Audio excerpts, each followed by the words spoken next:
Whitlock and Cosell, conscientious objectors. I'm Muhammad Ali. Steve Kim is Howard Cosell. Let's talk about Shannon Sharpe and Stephen A. Smith perhaps getting together on First Take. Andrew Marchand from the New York Post and Ryan Glass-Steagall of the New York Post have reported that Shannon Sharpe will join Stephen A. Smith on First Take on Mondays and Tuesdays. Steve Kim, welcome in. You're Cosell. I'm Muhammad Ali. I'm the greatest. I'm the GOAT. Yeah. You're just Howard Cosell. But anyway, do you think that this is an upgrade for Shannon Sharpe, Mondays and Tuesdays with Stephen A. Smith on ESPN, as opposed to being the actual co-star of Undisputed with Skip Bayless? I'm not sure this is an upgrade for Shannon Sharpe, and I'm not sure if this is going to be TV magic, as some people think. Yeah, first of all, I feel like I should be wearing a yellow blazer. But anyway, from a perspective of ratings and audience, when you go from FS1 to ESPN, it is an upgrade, just on sheer number, the volume of viewers. Okay, that's the 2 days a week? But that's the other thing, though. I always got the sense that Shannon felt as though he should be the alpha, the lead dog. When you go to Stephen A. Smith, that's still his show. That's just a different version of the old skipper.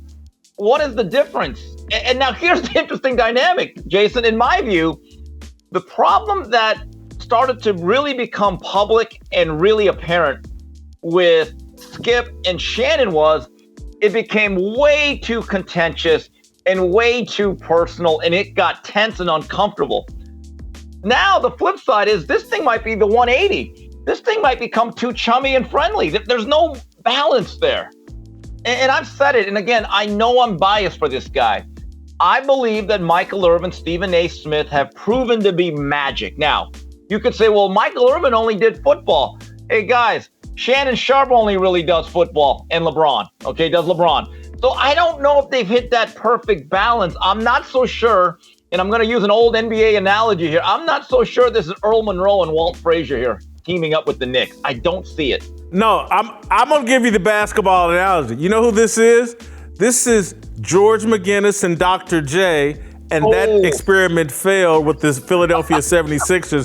I love that analogy. Stephen A. Smith is Dr. J. Shannon Sharpe is George McGinnis.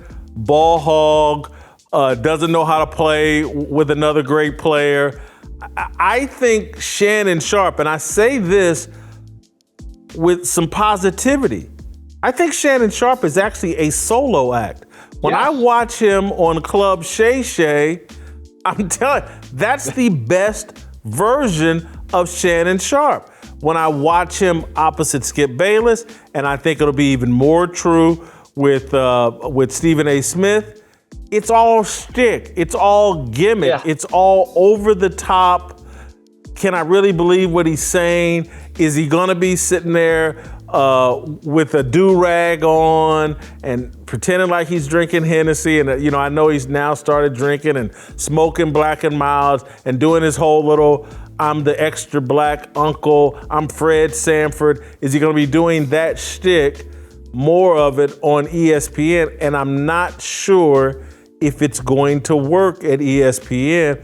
Shannon Sharpe is a solo act. I'm shocked that he quit Undisputed to do 2 days a week on First Take and his own Club Shay Shay show.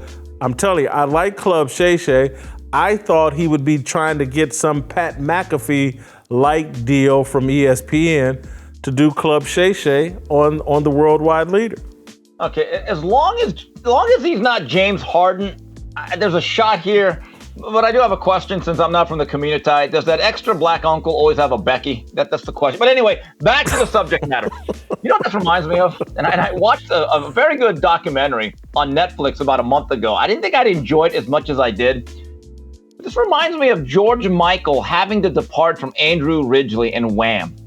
So yeah, he woke him up before he go-go. So they did the jitterbug. It was good, but it was clear that George Michael needed to be a solo act. And Andrew Ridgeley who, by the way, Skip Bayless could never be Andrew Ridgely. He could not be that graceful.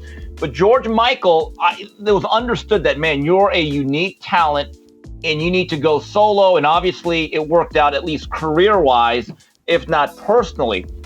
It was probably time, in my view, if you look at the landscape of media today, Jason, what is the trend? It's not joining a network for the most part. It's being your own guy. To me, look, as much as I've been critical of Shannon Sharpe, I also love Shannon Sharpe as a player. He's on my personal Mount Rushmore of tight ends and personalities. I disagree with a lot of what he says now and how he goes about it, but I do understand the man is talented and he's been successful. I thought he built up of enough of a cachet to basically be the Shannon Sharpe Network. Because there is a reality. When you go on that show called First Take, you are still playing second banana to Stephen A. Smith. So that leads to the question, who's won the offseason here, Shannon Sharpe or Skip Bayless? Skip Bayless, according to reports, it's going to be Richard Sherman, it's going to be Rachel Nichols, it's going to be Lil Wayne. There's a chance, I think they're in pursuit of Michael Irvin. Who's won the offseason? That lineup that Skip has put together or Shannon Sharpe going to play second banana to Stephen A. Smith? I'm going to make a controversial call here and say, as much as I don't like this Shannon Sharpe move for Shannon Sharpe, I don't like Rachel Nichols, Lil Wayne, Richard Sherman, and whatever else they draw up for Skip Bayless. Rachel Nichols has a debate show for Rachel Nichols? Are you kidding me? Lil Wayne is a profane rapper who's paid to pretend like he loves Skip Bayless. That whole gimmick of the 70-year-old white guy and the tatted up rapper, that's a bad look for both of them. I don't care what anybody says. Richard Sherman, perhaps there's some potential there as it relates to Skip, but I gotta go Shannon Sharpe. I'm not sure if either one of these guys look good on the other end of their breakup. Yeah, I mean, Lil Wayne and Skip were like Felix and Oscar. You want to talk about an odd couple? That has always been a little bit strange to me. Right now, I would give the advantage to Shannon Sharpe because he landed at a bigger platform. But I look, again, I'm going to go back to this. There's a way that Skip can salvage this whole thing. You know what I'm going to say? Time to get the showmaker. Now, again, for anyone that is sick of the Dallas Cowboys talk, you're probably going to hate the show. But you know what? You might hate watch it. Because this is the thing that with Skip, you better get someone that can consistently disagree with them and come at him, but laugh at himself. And Michael can do that. One of Michael's key skills is to be self-deprecating. He makes a lot of jokes at his own expense about the White House, his addictions, the way he lived his life. And he's been humbled, so he's willing to play any role. The problem that I see with some of those names, Rachel Nichols is a very good NBA reporter. I've never wanted her or to hear her debate about anything other than NBA. I think Keyshawn and Sherman, look, they're very knowledgeable. They've earned their spot. Problem is they take it too personal. They would not understand this is showbiz, and it would get a little bit too combative. With Michael Irvin, he would make it funny. He would. And when I watch shows like this, and I really don't, because after being on our show, everything else just pales in comparison. Let's just be honest. But anyway, Michael makes it fun. Michael, when he makes it about himself, is even better. And so, look, you'd have to curb the cowboy talk because that would get but you know what? It would be unbearably funny also. So we're talking about a situation where you want to be entertained and not necessarily always informed. Forget those other guys. No, don't go by committee. Go with Michael Irvin. Bring back the showmaker. Thank you, Steve. Before you go, did I float like a butterfly and sting like a bee?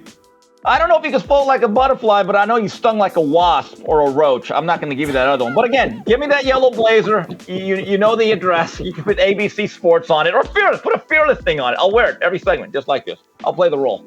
What I do. We're going to do that. Thank you, Steve. Don't miss a second of Fearless. Hit that like button and subscribe to keep up with all of our latest content.